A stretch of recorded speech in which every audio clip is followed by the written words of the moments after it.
What's up guys, it's Sydney and I am back with another Haunted Locations episode for you, and this week we're going to be talking about the Whaley house. Now the Whaley house is located at 2476 San Diego Avenue, obviously in San Diego, California. So the old Erie house is actually a museum now and was deemed a historical building in the 1960s. So hundreds of thousands of people have gone to this location, and it's actually really well known. But like I said, it is a museum, and there's actually a old courtroom and an old theater where they would perform like plays and theatrics and stuff like that there. So a little back history for you guys. This house was actually constructed by Thomas Whaley in 1857. The cost of the home at the time was $10,000. So with inflation today, that would be about $322,000 for this house. So a little bit of back history about Thomas Whaley. He was actually a native New Yorker, born in 1823, and was actually able to construct this beautiful home in San Diego because his family had a lot of money. They were very wealthy, and all of the people in his family were actually like blacksmiths, gunsmiths, and locksmiths. So lots of smiths. So like I said, Thomas Whaley was pretty well off. His family had a great amount of money, so he had a really prestigious education. He ended up going to a institution in Washington, a boarding school in Connecticut, and he also studied in Europe, so he studied abroad. Thomas did end up going back to New York after studying abroad for a while because his father did pass away, and he had to help his mother with his affairs. And that's when he met Anna. So they moved to California in 1855 for business, and that's when he started the construction on the home.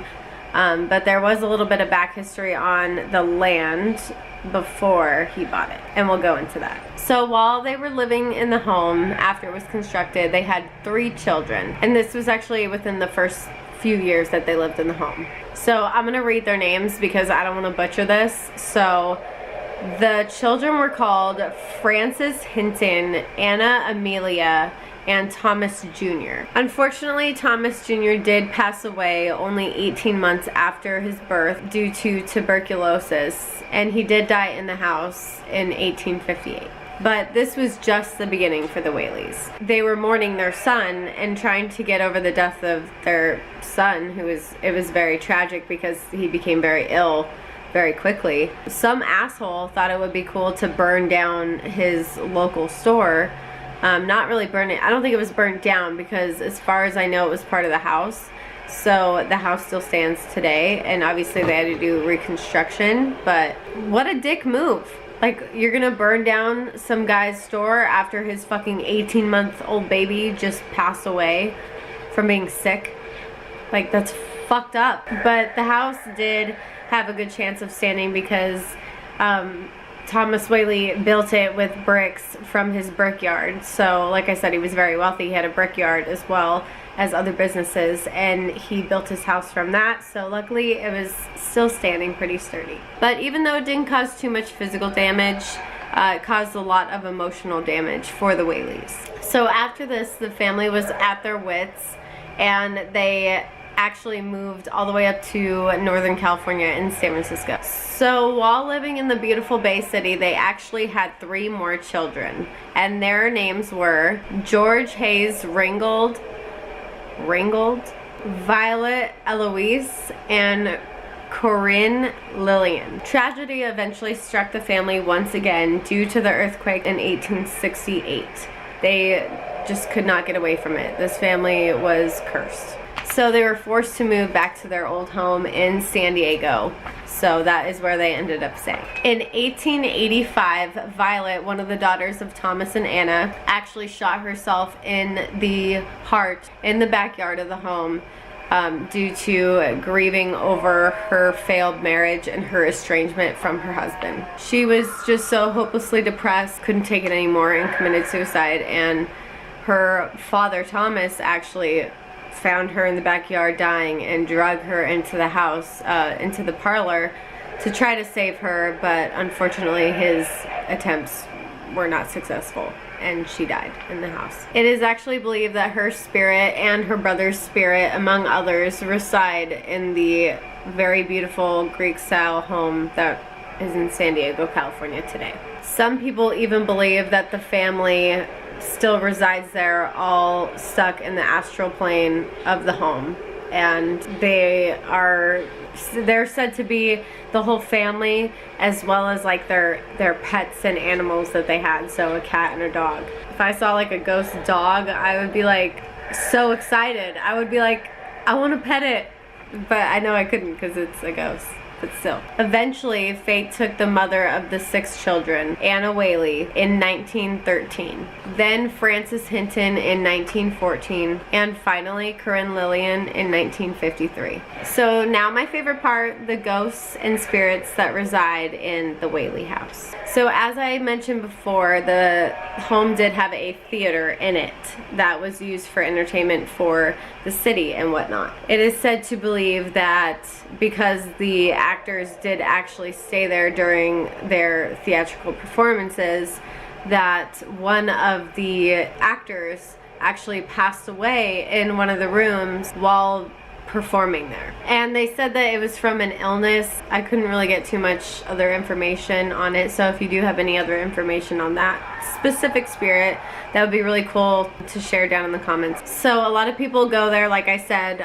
There's 100,000 people a year that go to this house to visit because it is a historical building and you can attend it. Many people have walked into this room and felt a presence, as in like a person in the room, either watching them or just feeling their presence. And a lot of the time the tour guides won't tell them which room it is that the actor died in, and they try to see if people know which one it is because of the way that it makes you feel. So also in the corner of the old courtroom, like I said, there was an old courtroom in this home as well. Many mediums and psychics believe that the back right corner, I believe it is, of the jury box is a spiritual vortex.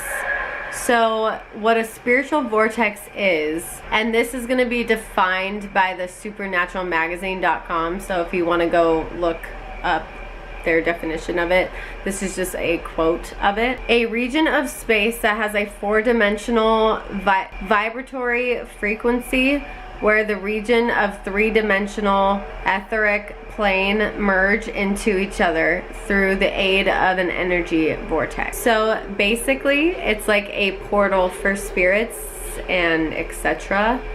to move back and forth between the physical world and the astral plane and whatever else may be out there. Many mediums, say that 3 times fast, many mediums have gone to this courtroom and experienced feeling watched like in the other room, but not as, like, they don't mind being watched. And many ghost hunters and other people have gone to these locations, this location specifically, and have felt incredibly dizzy when sitting in the jury box. The physical changes of the body, goosebumps, everything. It's just, I want to go there so bad. So in the early 1900s, Corinne Lillian, one of the children of Thomas and Anna Whaley, used to rent out the rooms to various tenants, and it's said to be believed that there is a little girl spirit that is there, and she may have been the daughter of one of the tenants that was staying there,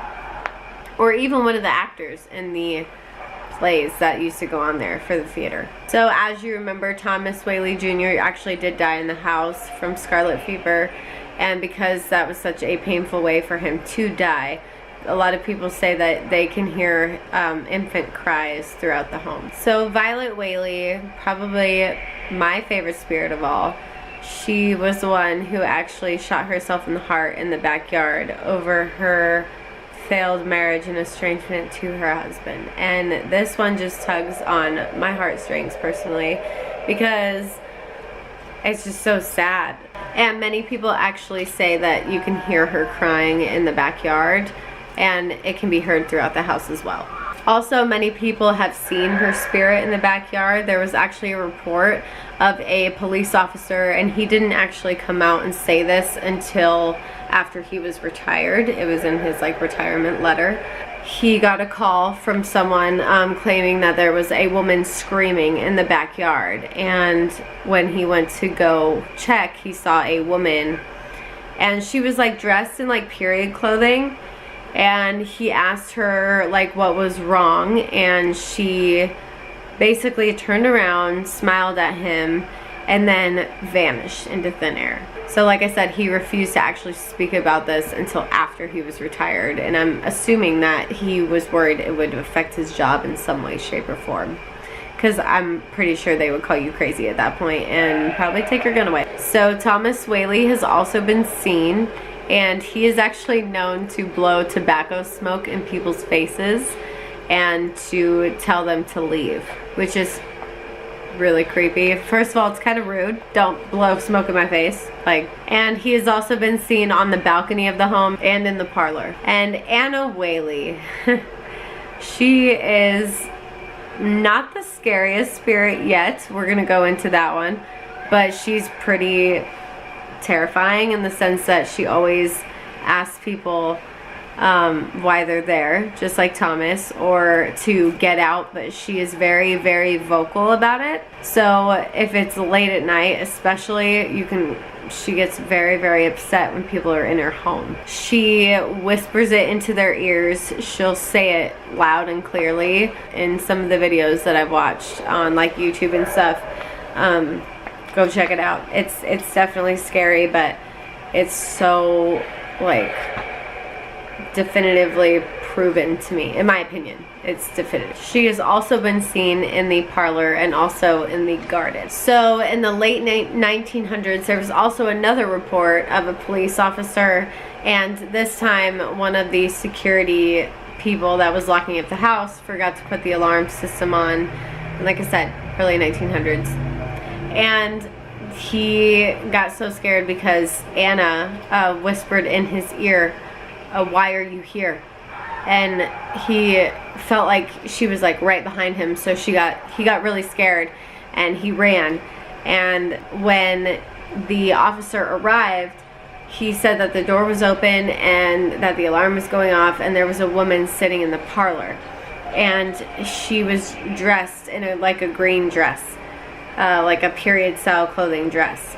And he went to call for backup, and she vanished into thin air. And finally, before the house was even constructed, a little bit of back history for you guys. So they actually used to do hangings on this property, and one of the men that was actually lynched was named Yankee Jim Robinson. He is by far the most terrifying spirit that lives on this property today. So Yankee Jim is actually a petty criminal. All he did was steal things, and he attempted to steal a boat and actually was not successful in this. He did not get to steal the boat.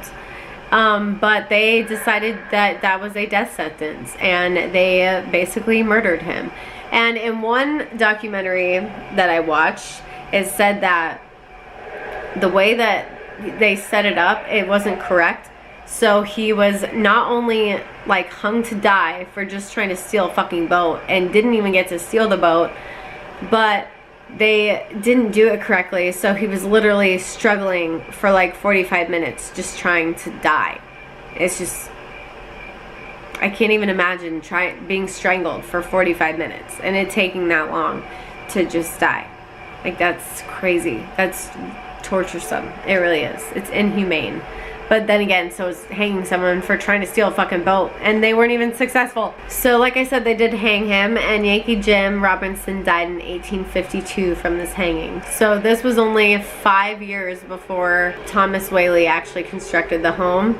And in this one documentary that I watched, it said that he was actually in attendance of Yankee Jim's hanging.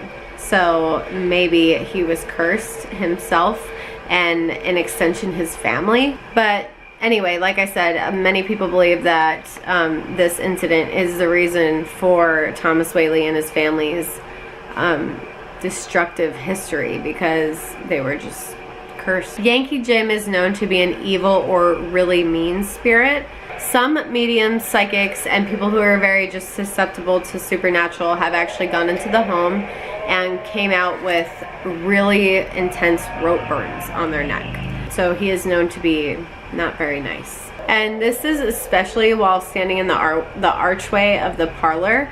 It's said to believe that that's exactly where he died, where he was haunted. The Whaley family in a whole themselves actually believed that the house was haunted because they reported hearing footsteps, seeing shadows, and Thomas Whaley especially believed that it was the ghost of Yankee Jim Robinson. He believed that he was haunting him and cursed him because he bought the property and built his house right where he passed away. Not passed away, he was murdered. They murdered him. So like I said, you can actually go there today. About 100,000 people a year attend the Whaley house just to feel all of its history and energy, and it's kind of crazy. And would I go there? Absolutely. Would I stay the night there? You're fucking...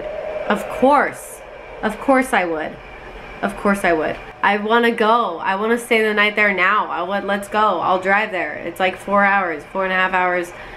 Let's go. But I would absolutely love to go to the Whaley house, for real. It would be really, really cool experience. And it's really, really close to the state that I live in. So it would be very obtainable. I definitely want to go see this place. It looks legit. But anyway, if you did like this video, please give it a thumbs up and subscribe to my channel. Hit that bell for the notifications so that way you know when I post a new video. And if you're interested in crystals and stuff like this, I do sell crystals and stuff like this on my Etsy account. Perfect Poison Shop on Etsy, all one word. So just go ahead and do that on Etsy, and you can follow the Instagram on that. It's at Perfect Poison Shop, and the YouTube is at Sydney's Poisonous YouTube. And if you want to follow me, you can follow me at Sydney's Poisonous, and all of that is going to be on Instagram. Thank you so much for watching this video, and I will see you guys next Wednesday. Bye.